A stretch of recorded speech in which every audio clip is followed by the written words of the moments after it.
Welcome to Amsterdam, city of canals, crooked houses and bicycles. Yes, lots of bicycles. You really need to adopt the attitude look left and live when you're in Amsterdam, because they're silent assassins, these things. They are flying past at all hours of the night and day, and bicycles have right of way over human beings all the time. So your best bet is to get on board with bicycles and join in, because Amsterdam's a great city for cycling around because it's so flat. Oh, it's famous for a couple of other things as well. Coffee shops, which don't just sell coffee. So Amsterdam was founded in the 13th century, and the average elevation of Amsterdam is -2 metres. So the whole city sits in essentially what's a swamp, and it's been drained using the canals and dike systems. And the reason for all the wobbly buildings is that all these buildings are built on wooden piles that are driven into the ground below.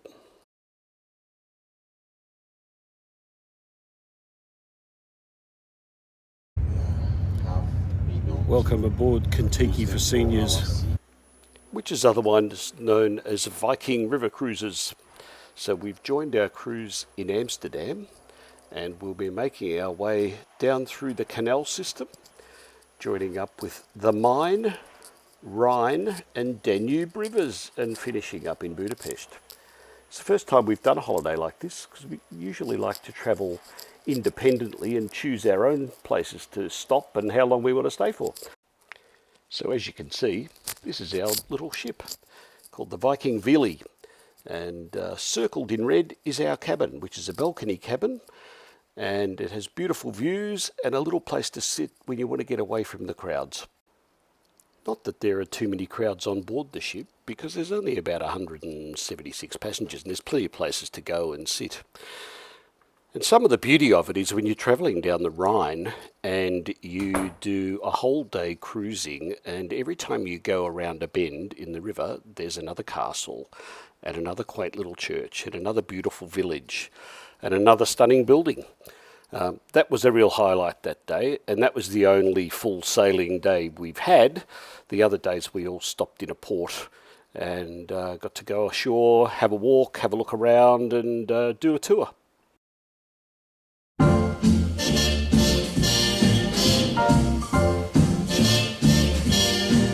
Somewhere beyond the sea, somewhere waiting for me, my lover stands on golden sands and watches the ships that go sailing. Somewhere beyond the sea, she's there watching for me. If I could fly like birds on high, then straight to her arms I'd go sailing. It's far beyond the star, it's near beyond the moon. I know beyond a doubt my heart will lead me there soon. We'll meet beyond the shore, we'll kiss just as before. So we've finished our 14-day Viking cruise. Having boarded in Amsterdam, we're disembarking in Budapest.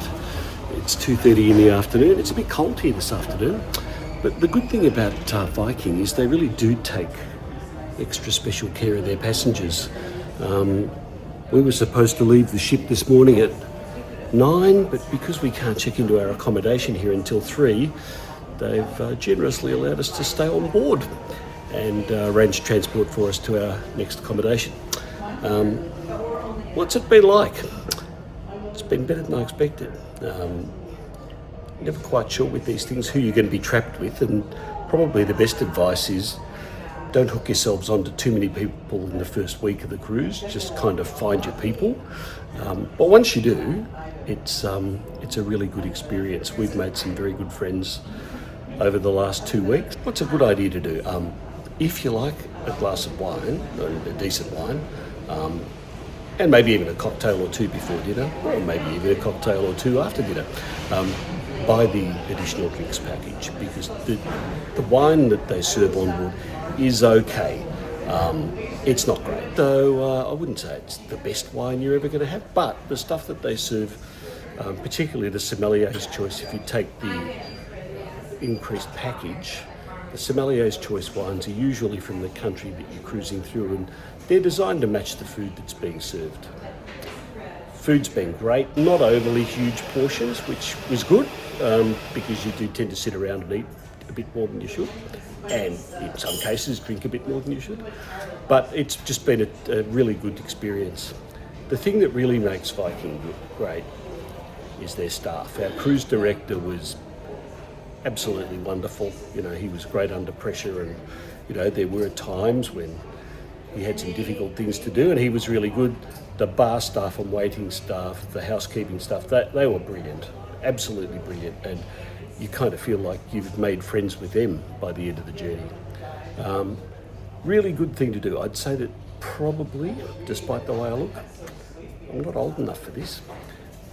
It's the sort of thing you probably want to do when you're a little bit older and a little less capable of walking and travelling around.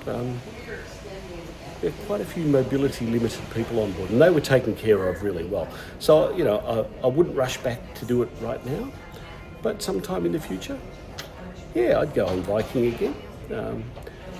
They have 80 ships on the river here in Europe, and that makes a big difference because they can get moorings in city places that a lot of the others can't. We're moored right now in the middle of Budapest, which nobody else is. And because of the way the boats are designed, they can dock 3 boats next to each other. So yeah, it's been great. Do a Viking cruise.